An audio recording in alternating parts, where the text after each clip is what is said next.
Welcome to your program, A Lovely Day.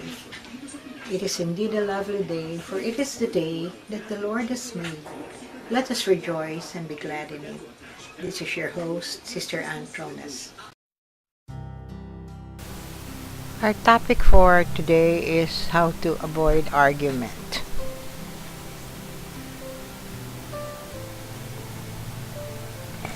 My dear friends, conflict arises, I believe, when one or both partners are not getting his or her needs met.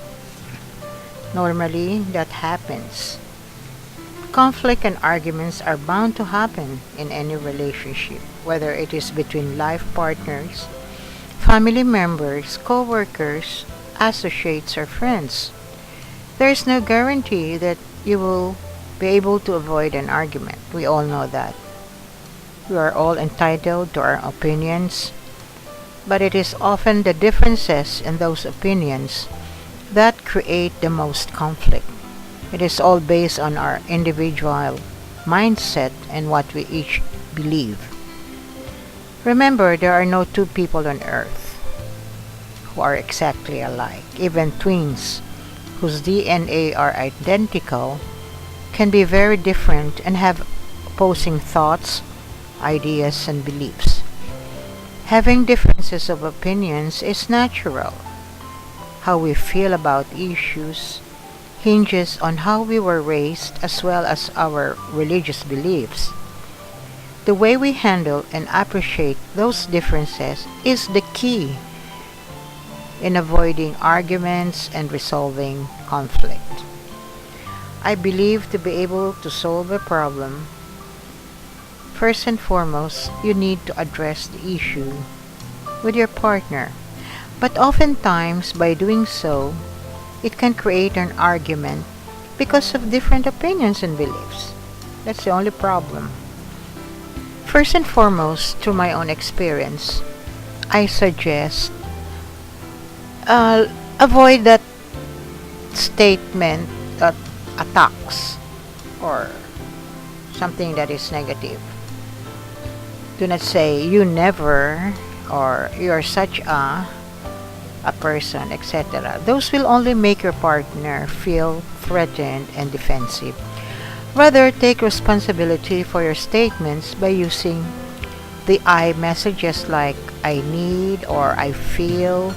Describe the effect the situation had on you, like this is how I felt, and I suggest some ways to prevent this conflict from arising in the future, or this is what I want or need, which are more likely to elicit a helpful response from your partner. Number one, be an active listener. Because effective communication is not just about expression, it also requires good listening skills. To enhance your listening skills, try the following. Be attentive to what your partner says to you. Paraphrase what you heard to ensure that you understood the message, because sometimes, if your partner does not understand what you're saying, then the argument starts there. One will say, "Oh, that's how I understood." And the other one will say, "No, you didn't say that. I didn't say that. So it's important to check by asking questions or asking the other person, by repeating rather the question that was placed. The next is that don't demand that you're always right. Don't demand also that your partner sees things the same way, and don't take it as a personal attack if they have a different opinion. Look for a compromise, and remember that there's not always a right or a wrong, and that two points of view can both be valid. Feelings also are neither right nor wrong.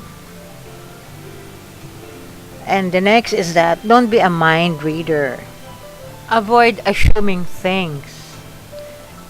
Instead, ask your partner's thoughts and feelings so that you will know exactly what's going on. It's not what you think.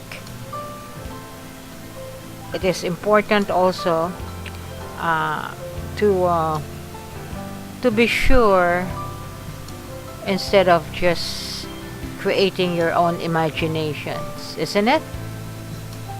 The next is some forgetting to listen. Sometimes some people interrupt, roll their eyes, and rehearse what they're going to say next instead of truly listening and attempting to understand their partner. Don't underestimate the importance of really listening and empathizing with the other person. These listening skills are important to bear in mind. This keeps you from seeing things, the point of view of the other person, and also allowing him to see your point of view. The next one is what we call playing the blame game. Oh, this is very common. Some people, or most people really, I think, handle conflict by criticizing and blaming the other person for the situation. They don't want to admit because they feel that when they admit, it's a weakness on their part and it will weaken their credibility. So they will try to avoid it at all costs and even try to shame the other person. But, you know, we should really try to view conflict as an opportunity to analyze the situation objectively, assess the needs of both parties, and come up with a solution that helps both parties. You see, because many people, they just think of themselves, they don't care. And that is why there's so much argument and conflict. The next is what we call win the argument. That follows the blame game, and the person would always want to win the argument. So if people are focused on winning the argument, the relationship loses. That's definitely gonna happen. The point of a relationship discussion should be mutual understanding and coming to an agreement or resolution that respects everyone's needs and opinion. If you're making a case for how wrong the other person is, discounting their feelings and staying stuck in your point of view, you're focused on the wrong direction, sad to say. And, you know, you're really gonna lose someone if that is your attitude.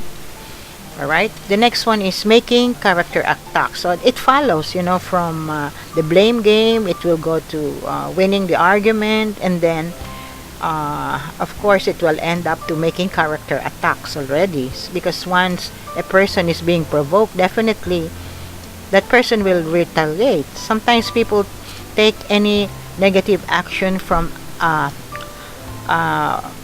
partner, they blow it up into a personality flaw. For example, if a husband leaves his socks lying around, so the wife will label him as a lazy person. See, and then the same goes with a man.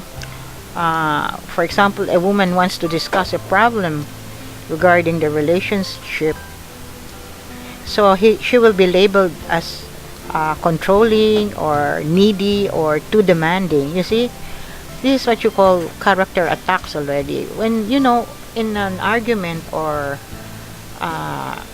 normally people will always find ways and means to win. So they go, as I said, from blaming game to win the argument, and finally character attacks. The last but not the least is what you call stonewalling. When one partner does not want to discuss any issue, definitely he will be like a stone. He doesn't want to listen, or he refuses to talk. This shows disrespect, certainly, even contempt, while at the same time letting the underlying conflict grow. Stonewalling solves nothing but creates hard feelings and damages relationship. It's much better to listen and discuss things in a respectful manner. Let us try to be open to the thoughts, beliefs, and teachings of others. It damages our personal learning curve when we refuse to view things from a different perspective. So, My dear friends, I hope we have learned something today, and I just wish you the best of everything. This is again your host, Sister Antronas. Until the next lovely day. I'm sorry this teaching is more than the time allotted, but nevertheless, it's worth it, I guess. Thank you. God bless us all.